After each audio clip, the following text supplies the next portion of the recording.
আমাদের কলেজে বাণী অর্চনা সরস্বতী পূজা হচ্ছে। আমরা আমাদের কলেজে সেই সকাল থেকে কাজ করতে চলেছি।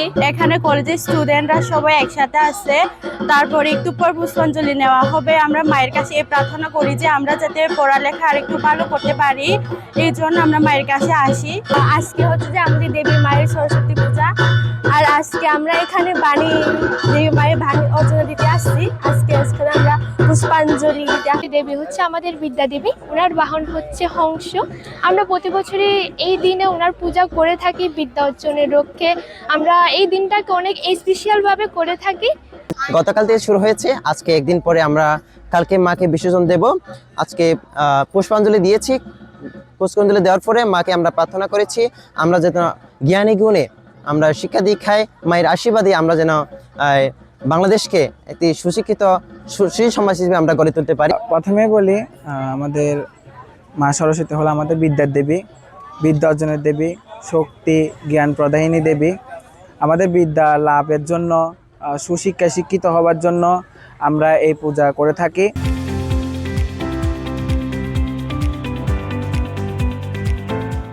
স্পেশাল দিনটাকে আরও স্পেশালভাবে করার জন্য অনেক ধরনের কাজ করেছি। এমনকি অনেক পর্বের আয়োজন রেখেছি এখানে।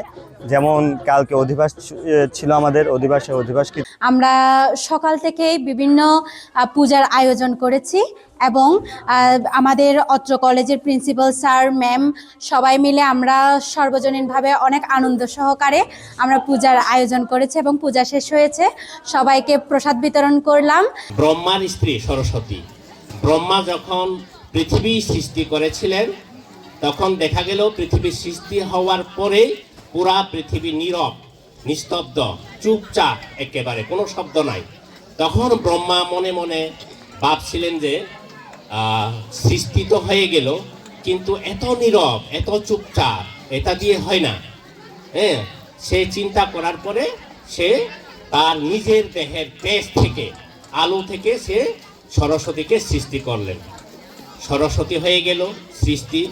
সরস্বতী সৃষ্টি হওয়ার পরে সরস্বতী তার গুণ প্রতিভা দিয়ে সে পৃথিবীকে সুর দিয়েছিলেন, জ্ঞান দিয়েছিলেন, বিদ্যা দিয়েছিলেন, একটা শব্দ বা একটা আওয়াজ তুলেছিলেন।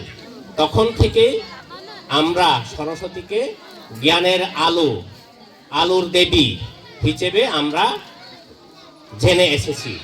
এবং সরস্বতী আমাদের জীবনে এখন বিদ্যার দেবী, জ্ঞানের দেবী। সরস্বতীর আশীর্বাদ না পেলে আমরা কথা বলতে পারবো না। সরস্বতী যদি আমাদেরকে আশীর্বাদ না করে আমরা গানও গাইতে পারবো না।